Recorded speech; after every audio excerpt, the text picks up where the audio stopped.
Hey, how's it going? And this is basically part 2 of how to make a nebulous against a 3D star field.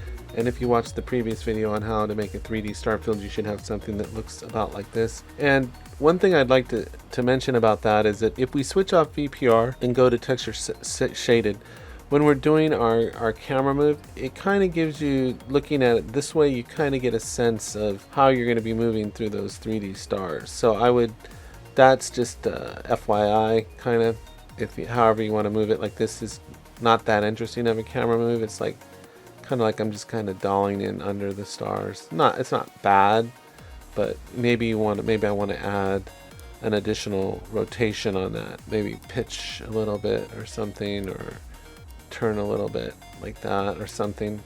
But just maybe dress it up a little bit, so you got a little bit more interesting camera move.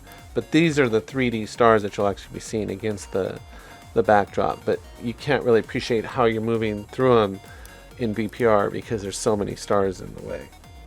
So anyway, what we're going to do now is we're going to try to add a nebulous to this. To do that, let me get out of VPR for a second. You'll notice our position of our camera and our objects. So we'll just see, let's create a null and see where it comes in.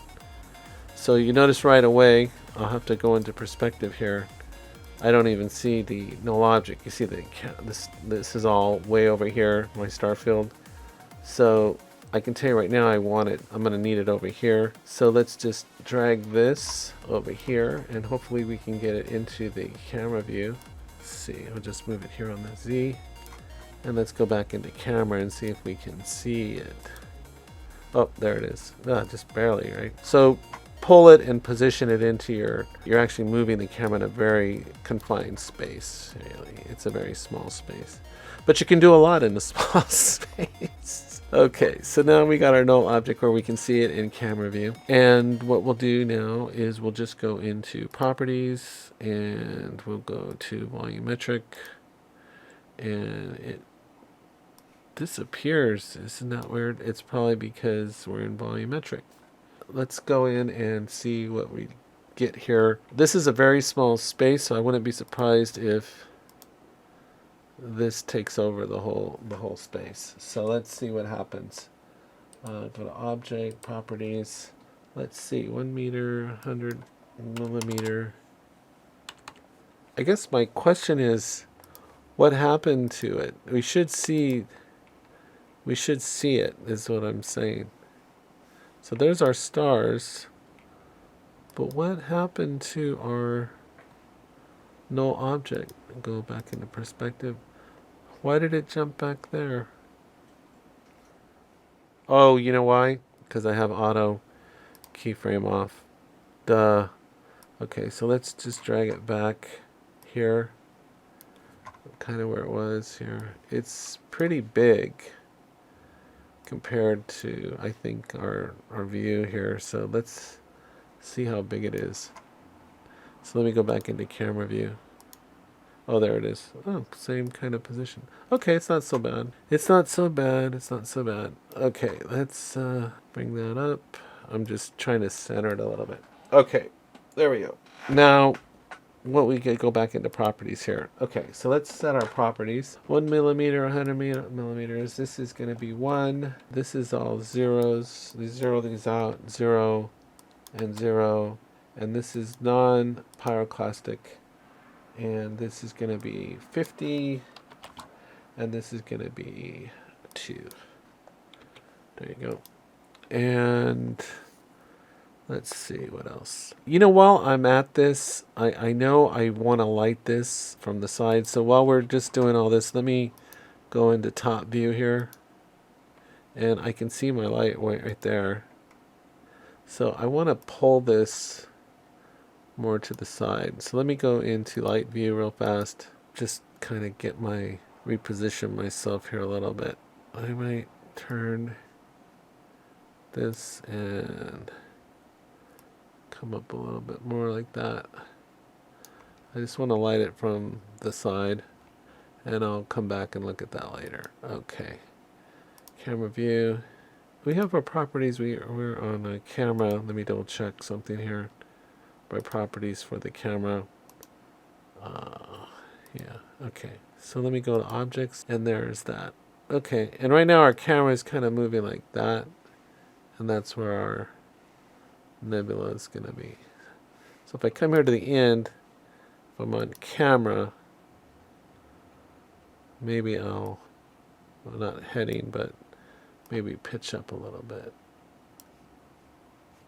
Let's see what we got there. Some kind of interesting move.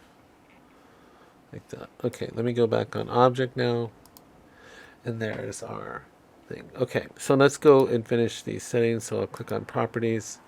And I think I got all that set. So now what we're going to do is we're going to go into edit nodes. And we need a gradient, which is there.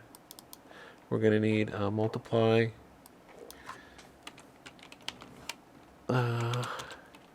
Can't spell today. Multiply. What else do we need? We need turbulence. Of course, there's always a need for turbulence. And then curves. Curves. Okay. And those are all we need to make our thing. And we'll just go through each one of these kind of fast. So under turbulence, let's see what we got here. Okay, so we're going to change our color here to, just change it to white. Okay, and then let's see, small scale is 0.5, contrast is going to be 50, frequencies is going to be 12, and everything else stays the same. Okay, and then for multiply, this is going to be 2, so put a 2 there. And then on curves, which is interesting, it's almost like a kind of like a gradient. There's already a keyframe there. We're going to set some keyframes here. So what we're going to do is we click on this, and we're going to go to about 0.2, 0.6. So like right about there. And then we're going to come over here to right around 0.5 and make that about 0.4, like right there.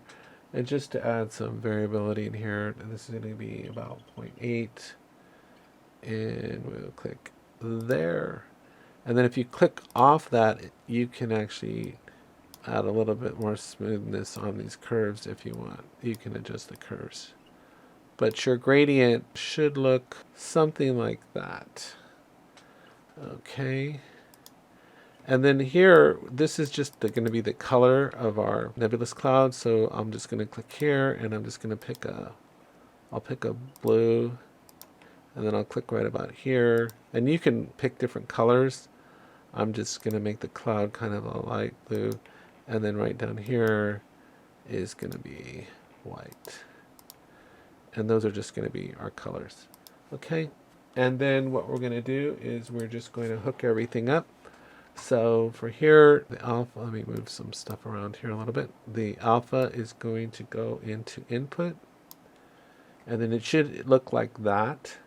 And then this color is going to go into emission. And then this alpha is, well, I'll save that to the end. This one is going to go into input here. And then the alpha here is going to go into multiply. And then the result here is going to go into emission scale. And let me go into VPR because this is kind of cool. There's our thing right there, our little nebulous cloud, right?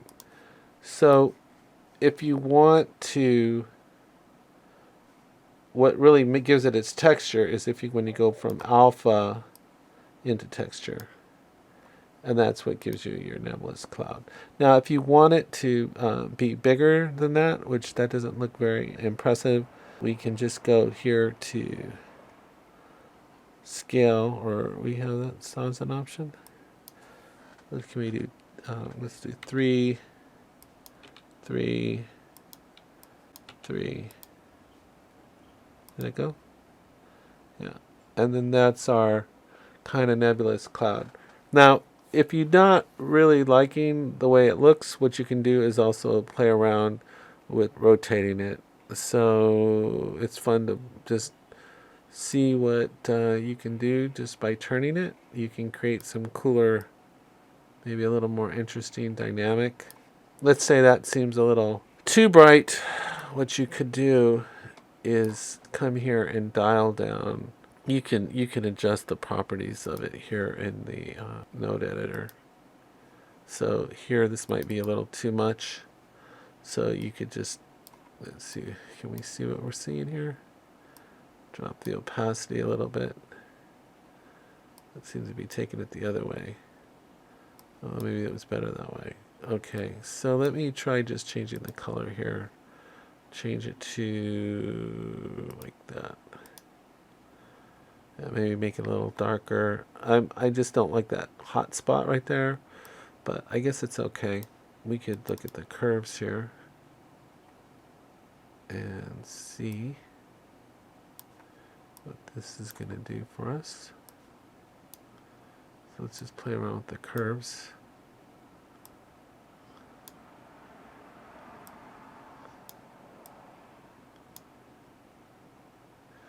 Just maybe making some slight adjustments there, and just play around with it and see what.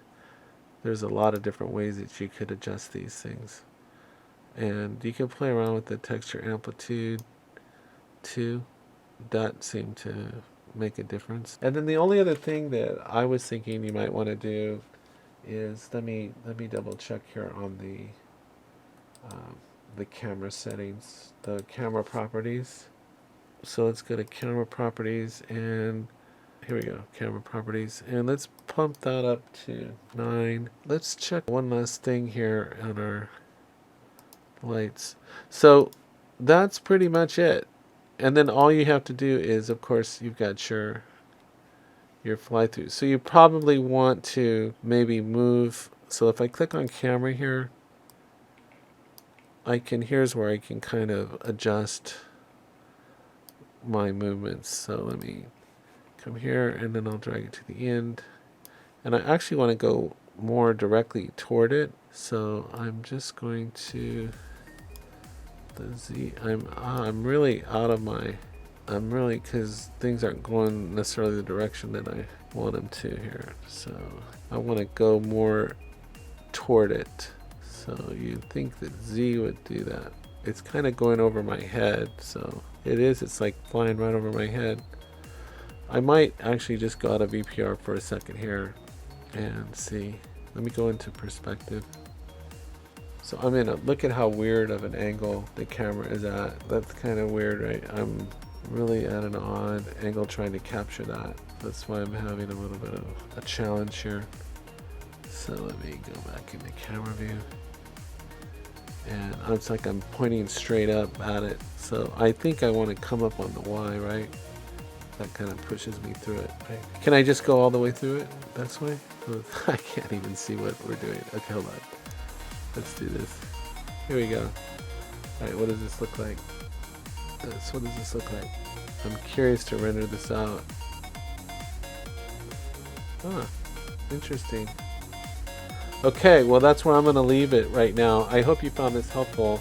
It's a lot of room to play around with this, but the basic idea is that you create this nebulous cloud, and then you fly through it in this 3D star field. And how you get there, I mean, you can tweak it and play around with it and have fun. I think the thing about it is you're working in kind of, if we go in here, you can see that the issue is that if I go into perspective view, you can see it better. But we have a limited star field, and then we have our little tiny nebulous cloud in here, so our angle of kind of doing our fly through might take a little bit of finagling, but you get the idea of the basic of how you could make it work. So I hope you found this helpful. I had fun putting this together actually. So I hope you enjoyed watching this, and hopefully you got something out of it. Thanks so much again for watching. Take care and have a great day.